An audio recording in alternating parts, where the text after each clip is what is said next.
الحمد لله نحمده ونستعينه ونستغفره ونؤمن به ونتوكل عليه ونعوذ بالله من شرور أنفسنا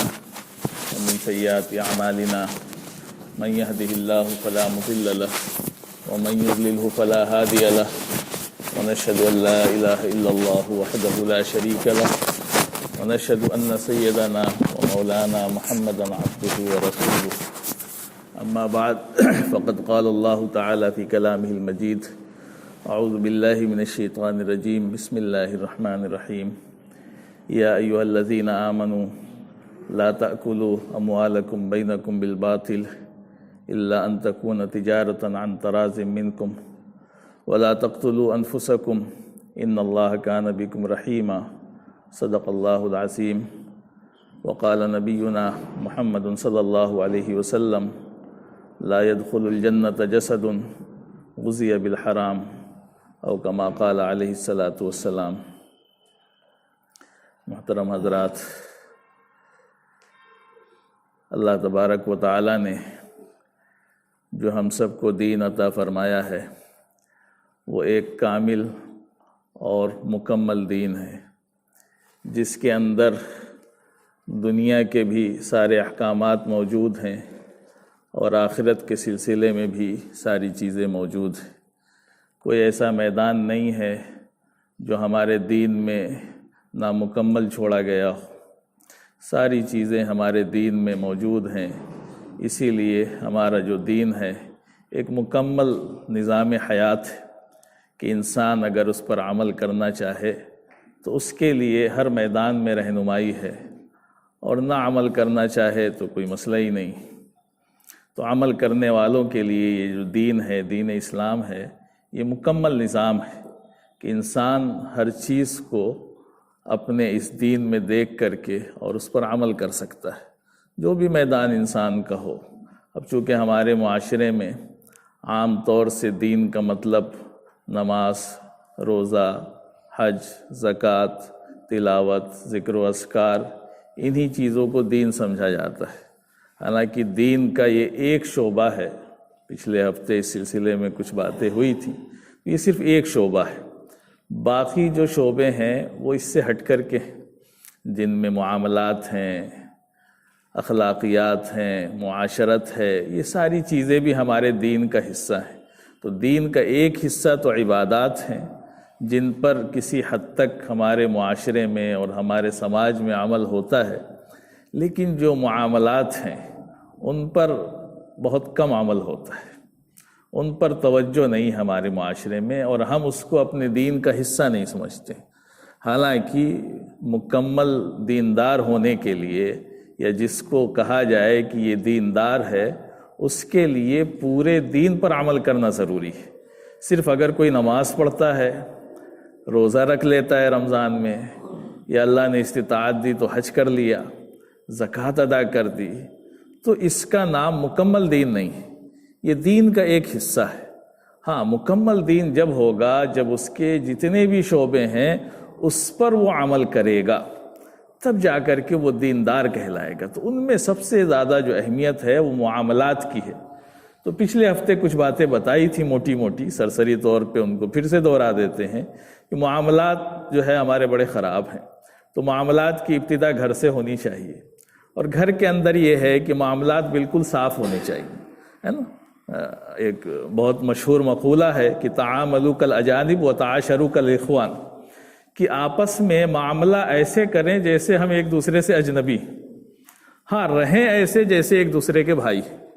تو آپس میں رہن سہن تو بھائی والی ہونی چاہیے، چاہے بھائی ہوں یا نہ ہوں، لیکن معاملہ تو اجنبی کی طرح ہونا چاہیے کہ سب کے معاملات الگ الگ ہوں۔ ہمارے ندوے کے جو ناظم صاحب ہیں حضرت مولانا رابع حسنی صاحب دامن برکاتہم، اللہ ان کی عمر میں برکت عطا فرمائے، تو ان کے بارے میں، ان کے ایک بھائی تھے مولانا واضح رشید صاحب، تو ہم لوگ تو چھوٹے تھے، پڑھتے تھے، تو ان کے بارے میں معلوم ہوا کہ دونوں بھائی جو ہے رکشے سے گھر جاتے تھے، ندوے سے جاتے تھے امین آباد، مولوی گنج، وہاں گھر جاتے تھے۔ تو دو بھائی ایک ساتھ جاتے تھے ایک رکشے پہ بیٹھ کے، لیکن جب رکشے سے اترتے تھے تو دونوں لوگ اپنا اپنا کرایہ دیتے تھے، 10 روپے وہ نکال کے دیتے تھے، 10 روپے وہ نکال کے دیتے تھے۔ اب ہمارے معاشرے میں تو اس کو بڑا غلط سمجھیں گے کہ ارے سگے بھائی ہو کر کے الگ الگ کرایہ دے رہے ہیں، لیکن جو اللہ والے ہیں، جن کے ہاں ایک ایک چیز دین کی کھلی ہوئی ہے، صاف ہے، وہ جانتے ہیں کہ معاملات کسے کہتے ہیں۔ تو سگے بھائی ہیں، اتنی محبت، ایک دوسرے سے جدا ہونا پسند نہیں کرتے تھے، ایک دوسرے کے بغیر کھانا نہیں کھاتے تھے، اتنی محبت تھی، لیکن جب معاملات کا مسئلہ آتا تھا تو الگ الگ ہو جاتا تھا، اس لیے کہ آپ کی کمائی الگ، ہماری کمائی الگ، آپ کا معاملہ الگ، ہمارا معاملہ الگ، تو دونوں لوگ اترے تو 10-10 روپے دے دیا دونوں نے کرایہ۔ اب ہم تو اس کو خراب سمجھیں گے، لیکن یہ معاملات ہیں اور معاملات پہ بڑی گرفت ہونے والی ہے آخرت میں، تو معاملات صحیح ہونے چاہیے۔ اس لیے ہم نے بتایا تھا کہ گھر میں ایک تو پہلا کام ہمیں یہ کرنا ہے کہ سب کی ملکیت طے ہو جائے، جو سامان بیوی کا ہے وہ بیوی کی ملکیت رہے گا، جو شوہر کا ہے وہ شوہر کا رہے گا، جو لڑکا لے کر کے آیا ہے وہ لڑکے کے رہے گا، سب کی ملکیت۔ اب ہم یہ سمجھیں کہ ہمارے ایک دوسرے کے استعمال کرنے سے ملکیت بدل جائے گی، ملکیت نہیں بدلتی ہے۔ اگر جو زیورات آپ نے بیوی کو دے دیے کہ لو یہ تمہارے ہیں، تو اب اسی کے رہیں گے، اس کی ملکیت رہیں گے، زکوٰۃ وہی نکالے گی یا پھر آپ اس کی اجازت سے آپ نکال سکتے ہیں، لیکن ملکیت اسی کی ہے۔ اس لیے کہ مرنے کے بعد وراثت کا بڑا سخت مسئلہ ہوتا ہے، اور وراثت جو ہمارے یہاں استعمال ہوتی ہے اصطلاح، اس کو ہم ترکہ کہتے ہیں، اور ترکے کا مطلب یہ ہوتا ہے کہ وہ چیز جو مرنے والا چھوڑ کر کے جائے اسی کی وراثت تقسیم ہوتی ہے، اور وہ ہر چیز میں ہوگی۔ آپ جا کے جب شریعت میں مسئلہ پوچھیں گے تو پتہ چلے گا کہ مرنے والا اگر ایک پلیٹ چھوڑ کر کے گیا تھا تو وہ پلیٹ بھی اگر 4 بھائیوں میں سے ایک بھائی لے لے گا بغیر سب کی اجازت کے تو درست نہیں ہے، اس لیے کہ سب میں وراثت ہوئی۔ وہ جو کچھ چھوڑ کر کے گیا، ایک گلاس بھی اس نے چھوڑا، تو اب ایک آدمی اگر استعمال کرے گا تو وہ بھائیوں سے اجازت لے لے کہ ابا یہ چھوڑ کر کے گئے تھے کہ آپ کی اجازت ہے کہ ہم استعمال کریں، تو اس کا ہو جائے گا۔ اگر بھائی اجازت دے دیں، بہنیں اجازت اور نہیں دیں، ایسے استعمال کر رہے ہیں آپ، تو وہ تو ترکہ ہے، وہ درست نہیں ہوتا ہے۔ تو بڑے نازک مسئلے ہوتے ہیں وراثت میں، معاملات میں۔ تو ایک تو ہم اپنے گھروں کی ملکیت طے کر لیں، اور بہتر ہے کہ لکھ کر کے رکھ دیں، سب لوگ لکھ لیں بھائی کہ دیکھو بھائی یہ بیوی کا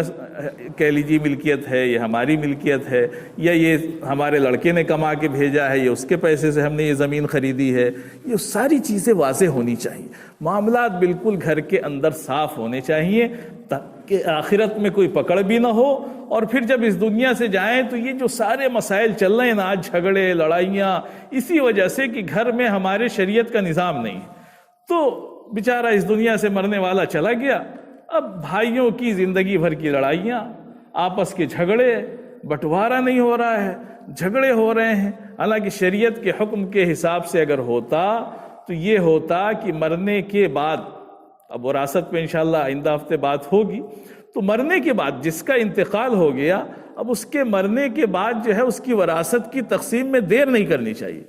ہمارے ہاں اس میں تو بڑی کوتاہی ہے، اور اگر کوئی تھوڑا دیندار ہو یا کوئی جا کر کے کہہ دے کہ بھائی اب جو ہے وراثت تقسیم کر لیں، تو کہیں گے ارے ابھی تو انتقال ہوئے 4 دن بھی نہیں ہوئے، 3 دن بھی نہیں ہوئے، اتنی جلدی، ابھی تو قبر بھی ٹھنڈی نہیں ہوئی۔ یہ کون سا مسئلہ آ گیا بھائی؟ وراثت سے اور قبر کے ٹھنڈا ہونے اور گرم ہونے سے کیا مسئلہ ہے؟ یہ تو ایک شرعی مسئلہ ہے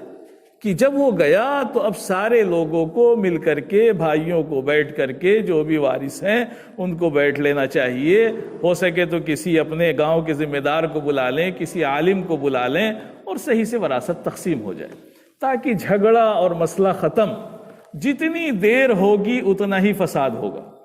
آپ دیکھ لیں، کہیں بھی دیکھ لیں آپ، جتنا دیر میں وراثت تقسیم ہوتی ہے اتنے ہی زیادہ جھگڑے ہوتے ہیں اور بعد میں بڑے مسئلے ہوتے ہیں۔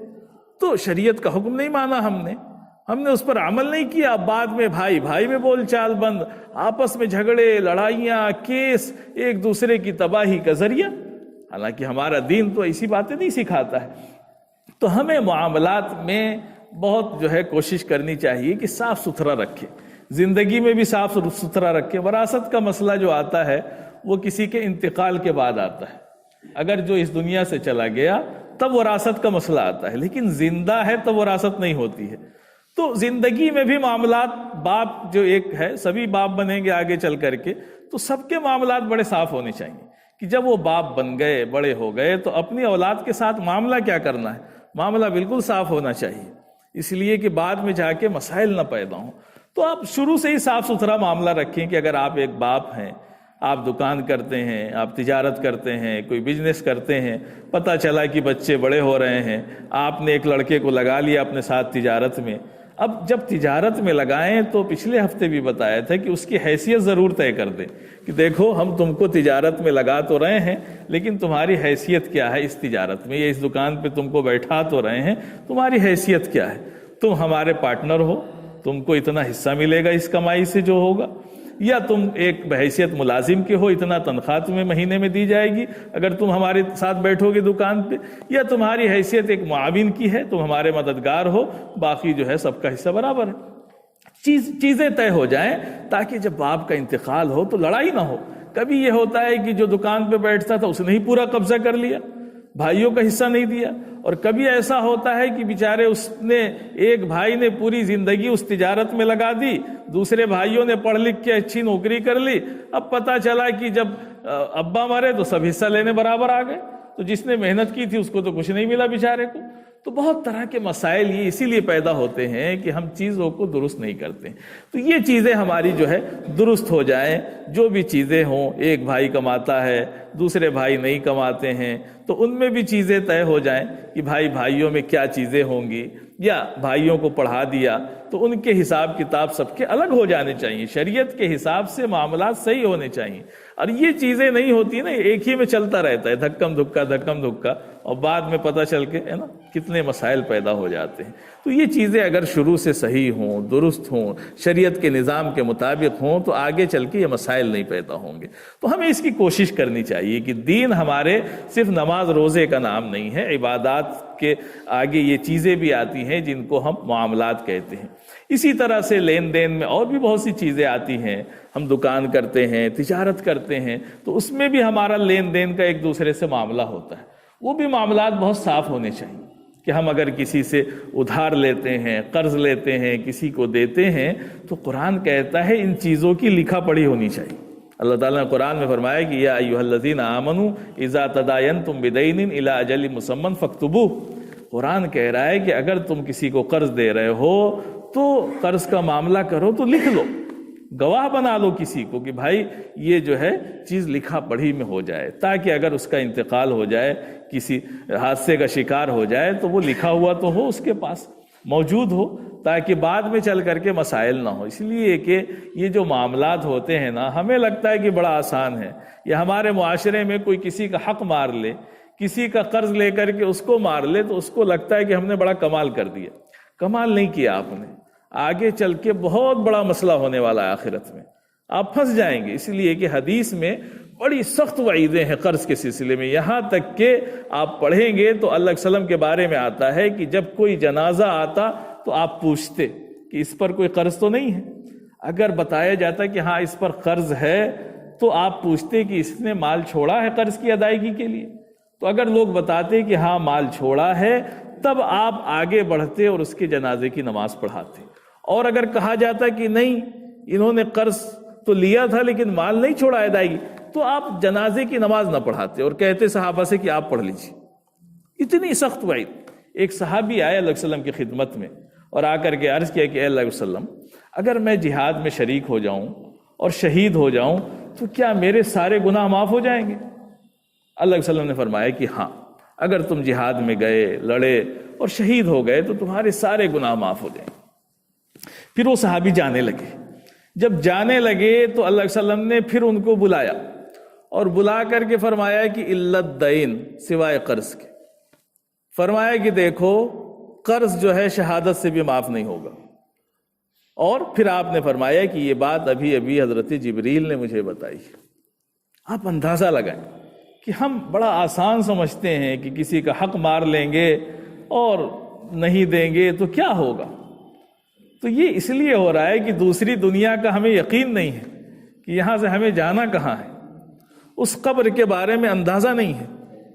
روک لیا جائے گا۔ حدیث میں آتا ہے کہ اس کی روح کو نیک لوگوں کی روح میں جانے نہیں دیا جائے گا جب تک کہ اس کی قرض کی ادائیگی نہ ہو جائے۔ تو صحابہ میں بڑا اہتمام تھا کہ جب کسی کا جنازہ آتا اللہ علیہ وسلم پوچھتے کہ ان کا قرض ادا نہیں ہوا یا ان کے پاس پیسے نہیں ہیں، ہم جنازے کی نماز نہیں پڑھائیں گے، ایک صحابی فوراً اٹھتا اور کہتا ہے کہ اے اللہ علیہ وسلم ان کا قرض میں ادا کروں گا، آپ نماز پڑھائیے۔ تو وہاں اہتمام تھا۔ ہمارے ہاں کہاں اہتمام ہے؟ ہمارے ہاں تو اپنے باپ کا قرض بیٹا ادا کرنے کو تیار نہیں، وہ بھی سوچتا ہے کہ اب ابا مر گئے تو چلو جان چھوٹی، کیوں قرض ادا کریں؟ نہیں، ادا کرنا پڑے گا آپ کو، اور نہیں ادا کریں گے تو اللہ تعالیٰ ادا کروائے گا آپ سے۔ اس کو لکھ لیں آپ، چھوٹے گا نہیں۔ حقوق العباد کا مسئلہ بہت ٹیڑھا ہے، حقوق اللہ بڑا آسان ہے۔ یہ جو عبادتیں ہیں نا، یہ ساری حقوق اللہ میں آتی ہیں۔ نماز آپ نے چھوڑ دی، روزہ چھوٹ گیا کسی کا، یہ سارے اللہ کے حقوق ہیں۔ اللہ اپنے حقوق کو معاف کر دیتا ہے، جب چاہے معاف کر دیتا ہے، لیکن جو بندوں کے حق مارے ہیں وہ بغیر بندے کے معاف کرائے معاف نہیں ہوتے۔ جس کا حق مارا آپ کو اس کا حق ادا کرنا ہی پڑے گا، نہیں ادا کریں تو اس سے معاف کرانا ہی پڑے گا کہ ہاں ہم نے آپ کا حق مارا تھا، آپ کا مال ہم نے مارا تھا، ہم اب ادا کر رہے ہیں، ہم سے غلطی ہوئی۔ اور نہیں تو اس سے جا کے معافی مانگ لیں کہ بھائی ہم سے غلطی ہوئی تھی، اب ہمیں احساس ہوا اور اب ایسی غلطی نہیں ہوگی، آپ معاف کر دیں، معاف کر دے گا بندہ۔ تو دو میں سے ایک تو کرانا پڑے گا، یا تو حق ادا کرنا پڑے گا یا بندے سے معاف کرانا پڑے گا۔ تو بہت سی کوتاہیاں ہیں ہمارے معاملات پہ، بہت کوتاہیاں ہیں۔ ہم تجارت کرتے ہیں، کسی کا قرض لے لیا، اب اس میں جو ہے قرض لینے کے بعد ہم نے ایک اس کو وقت مقرر کر دیا، ٹھیک ہے اتنے وقت میں ہم آپ کو دے دیں گے۔ کبھی اگر مجبوری آ گئی نہیں دے سکے تو اس سے جا کر کے درخواست کر کے وقت بڑھوا لیجیے کہ بھائی ہم نے وعدہ تو کیا تھا لیکن نہیں ہو پایا، اب بعد میں ادا کر دیں گے، تو ٹھیک ہے، اس کی گنجائش ہے۔ قرض دینے والے کا دیکھیے کبھی نقصان نہیں ہوتا ہے، معاملات میں جو قرض دیتا ہے اس کا نقصان نہیں ہے، اس لیے کہ حدیث میں آتا ہے کہ اس نے جس کو قرض دیا ہے وہ جتنی مہلت دے گا اس کو روزانہ اتنے صدقے کا ثواب ملے گا۔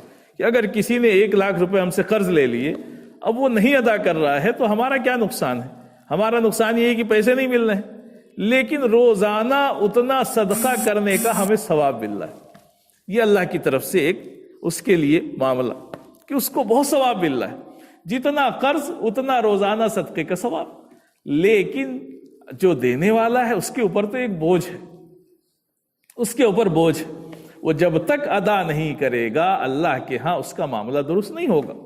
اس کے نمازیں، اس کے روزے، اس کے حج، یہ سب بیچ میں لٹکے ہوئے ہیں، اس لیے کہ معاملات درست نہیں ہیں۔ تو اس کا اہتمام، اسی طرح سے بعض لوگ قرض لے لیتے ہیں، ادھار لے لیتے ہیں اور استطاعت کے باوجود ادا نہیں کرتے۔ یہ تو اور خراب بیماری ہے کہ ہم تجارت کر رہے ہیں، کسی کا قرض باقی ہے، اس کے قرض کی ادائیگی کو چھوڑ کر کے ہم مال دوسری طرف لگا رہے ہیں، اپنی تجارت بڑھا رہے ہیں، اس کو نہیں دے رہے ہیں۔ کوئی اپنا قرض لے کے جو ہے بیٹھا ہوا ہے، گھر بنا رہا ہے، دوسرے کام کر رہا ہے، لیکن جس کا حق دینا ہے اس کا حق ادا نہیں کرے۔ یہ ساری چیزیں ہمیں گناہگار بناتی ہیں، اس لیے کہ ہم کیوں ایسا کر رہے ہیں؟ اگر ہم نے کسی کا حق لیا ہے تو ادا کریں اس کو، اور نہیں ادا کریں گے تو پھر اللہ کے ہاں پکڑ ہوگی۔ تو میرے عزیز بھائیوں، بڑی شکلیں ہیں ہمارے سماج میں، ہمارے معاشرے میں، معاملات کے سلسلے میں، جس میں بڑی کوتاہیاں ہوتی ہیں۔ عام لوگ بھی کوتاہی کرتے ہیں، خواص بھی کوتاہی کرتے ہیں، سب کے ہاں اس معاملے میں بڑی ڈھیلائی ہے کہ معاملات کے سلسلے میں ہم بالکل لاپرواہ ہیں۔ ہم یہ نہیں سمجھتے ہیں کہ یہ معاملات بھی ایسے ہیں جس میں گرفت ہونے والی ہے۔ تو اس وجہ سے کہ ہم نے چونکہ نہ دین کو پڑھا، نہ دین کو سمجھا، نہ دین کو جانا، تو ہمارے سامنے ایک چیز تیار ہو گئی کہ جو بہت نماز پڑھتا ہے وہ بہت اچھا، جو بہت روزہ رکھتا ہے وہ بہت اچھا، جس کا لباس اچھا ہو وہ بہت اچھا۔ تو یہ ایک ظاہری خاکہ ہماری نگاہوں میں بنا، اور یقیناً اچھا ہوتا ہے، لیکن کوئی ضروری نہیں ہے کہ یہ کوئی کہہ لیجئے یقینی چیز ہے۔ ہو سکتا ہے کہ وہ غلط بھی ہو سکتا ہے۔ بہت سے ایسے آپ کو مل جائیں گے، بہت سے لوگ ہیں، بہت سے واقعات لکھے کہ ایک صاحب جو ہے ان کا واقعہ لکھا پاکستان کا کہ وہ بہت نماز پڑھتے تھے اور نفلوں کا بڑا اہتمام ان کے ہاں، اور بڑے کہہ لیجئے دیکھنے میں بڑے اللہ والے، سب کچھ کام کرتے تھے، پہلی سب میں رہتے تھے ہمیشہ، اور پتہ چلا کہ وہ کوئی نوکری کرتے تھے یا کوئی تجارت کرتے تھے۔ جب ریٹائر ہو گئے تو بعد میں انہوں نے اپنا پیسہ سب سود پہ دے دیا، اب اسی سے جو کمائی ہوتی تھی وہ کھاتے رہتے تھے، لیکن پہلے سب میں نماز بھی پڑھتے تھے۔ تو اب پتہ چلا کہ ان کو تو نہیں پتہ ہے، ایک طرف وہ نماز بھی خوب پڑھے جا رہے ہیں، عبادت بھی خوب کیے جا رہے ہیں، لیکن غلط کام بھی کر رہے ہیں۔ ہمارے یہاں بھی ہوتا ہے نا، بعض لوگ بڑے مشہور ہو جاتے، کہتے بھائی دیکھو وہ تو بڑا نمازی ہیں، لیکن ان کی حرکتیں دیکھو، تو حرکتیں نہیں چھوٹتی ہیں، وہ معاملات میں گڑبڑ کیے جا رہے ہیں، دوسروں کا لے کے بیٹھے ہیں، کسی کی زمین ہڑپ لی، کسی کا حق مار لیا، بڑے بے فکر ہیں، بڑے خوش ہیں کہ ہم نے بڑی چالاکی کا کام کیا۔ چالاکی کا کام کیا تو یہ 60-70 سال کی عمر ہے، اس کے بعد ساری چالاکی نکلنے والی بھی ہے، پہنچنا ہے وہیں پہنچنا ہے، اور کچھ لے کے نہیں جاؤ گے، جتنا چوری کی تھی ایک بھی ساتھ نہیں جائے گا، ایک پلاٹ لے کے نہیں جاؤ گے، ایک زمین کا ایک کے لیے حصہ لے کر کے نہیں جاؤ گے، کچھ لے کر کے نہیں جاؤ گے، کر لو چوری جتنی کرنی ہے، کوئی نہیں پوچھ رہا ہے، یہاں پہ بچ جاؤ گے، سرکار کو دھوکہ دے دو گے۔ لوگ سرکار کو دھوکہ دیتے ہیں، سمجھتے ہیں کہ ہم سرکار کا مار لیں تو کوئی حرج نہیں ہے، وہاں بھی حرج ہے بھائی۔ ہمارے دین نے یہ کہاں سکھایا کہ آپ لون لے کے بیٹھ جائیے، قرض لے لیجئے، گاڑی قسط پہ نکلوا کے قسط جمع نہ کیجئے، یہ کس دین میں سیکھا آپ نے؟ کسی کا حق نہیں مار سکتے ہیں، بجلی کا بل نہیں مار سکتے ہیں آپ، کسی کا حق کیا مار سکتے ہیں آپ؟ لے کے بیٹھے ہیں بے پرواہ مست، سوچ رہے ہیں کہ بس بہت کمال کر دیا، مر کے چلے جائیں گے۔ کہاں جائیں گے آپ؟ وہیں جائیں گے جہاں سے آئے ہیں آپ۔ تو میرے عزیز بھائیوں، یہ بڑے فکر کی چیزیں ہیں کہ ہمارے سماج میں جو ہے معاملات کے سلسلے میں بالکل لاپرواہی، حق مارے جا رہے ہیں، حق ادا کرنے کی کوئی فکر ہی نہیں ہے، مست ہیں، اچھی اچھی گاڑیوں میں گھوم رہے ہیں، دوسرے بیچارے کا قرض ادا نہیں کر رہے ہیں۔ یہاں تک کہ معاملات میں اور بھی بہت سی چیزیں کہ ہم کوئی فیکٹری چلاتے ہیں، کوئی دکان چلاتے ہیں، ہم نے کسی کو ملازم رکھ لیا، وقت پہ تنخواہ نہیں دیتے ہیں، اس کا حق مارے بیٹھے ہیں، خود تو گھوم رہے ہیں اچھی اچھی گاڑیوں میں، ساری سہولتیں، سارے ٹھاٹ، سارے باٹ، اور اس کے بعد جب اس کی تنخواہ کا نمبر آتا ہے تو ابھی پیسے نہیں ہیں، آپ اپنا خرچ کم نہیں کر سکتے، اس بیچارے غریب کا جو اسی تنخواہ پہ اپنا سارا گزارا کرتا ہے، اس کا پیسہ دینے کے لیے پیسے نہیں ہیں آپ کے پاس، لیکن آپ کی ساری زندگی اچھی چل رہی ہے، سارے ٹھاٹ باٹ آپ کے اچھے چل رہے ہیں۔ تو میرے بھائیوں، جتنے آپ کو کرنا ہے یہاں کر سکتے ہیں، لیکن اللہ کی ذات ہے جس کے اتنے بڑے بڑے کیمرے لگے ہوئے ہیں نا، کہ یہاں کے CCTV کیمرے جو چوروں کو پکڑتے ہیں اس سے بہت بڑے کیمرے وہاں لگے، سارے چور پکڑے جائیں گے، جتنے ڈیفالٹر ہیں، جتنے یہاں لے کے بیٹھے ہیں، ان سب کو قبروں میں جانا ہے، کوئی بچا نہیں ہے۔ تو میرے عزیز بھائیوں، بڑی فکر کی چیز ہے، بڑے غور کرنے کی چیز ہے کہ ہم کسی کا حق مار کر کے، معاملات گڑبڑ کر کے، کسی کا کچھ لے کر کے اس دنیا سے جائیں گے تو کہاں جائیں گے؟ اللہ کے ہاں بڑی سخت پکڑ ہوگی۔ حقوق العباد جو ہے اللہ خود نہیں معاف کرتا ہے، اللہ نے یہ کہا ہے کہ جس بندے کا حق ہے اس کا حق ادا کر دو، وہی معاف کرے گا۔ ہاں اللہ کے حقوق ہوں گے تو اللہ معاف کر دے گا۔ تو میرے بھائیوں، حقوق العباد جو ہے یعنی معاملات جو ہیں وہ بہت زیادہ اہمیت دینے کی چیز ہے کہ ہم جو بھی کام کرتے ہیں، لین دین کے معاملات ہیں، تجارت ہے، کسی کا حق ہے، گھر کے معاملات ہیں، کسی کا حصہ ہے، کسی کے ساتھ ہم پارٹنر ہیں تجارت میں، ساری چیزیں بالکل صاف ہونی چاہیے۔ اسی لیے حدیث میں آتا ہے کہ جب دو لوگ یا کئی لوگ مل کر کے آپس میں تجارت کرتے ہیں تو ان کے ساتھ اللہ کی مدد ہوتی ہے۔ یہ جو پارٹنرشپ کی تجارت ہوتی ہے اس میں اللہ کی مدد ہوتی ہے، لیکن جب ایک دوسرے سے چوری کرنے لگتے ہیں تو فرمایا کہ جب خیانت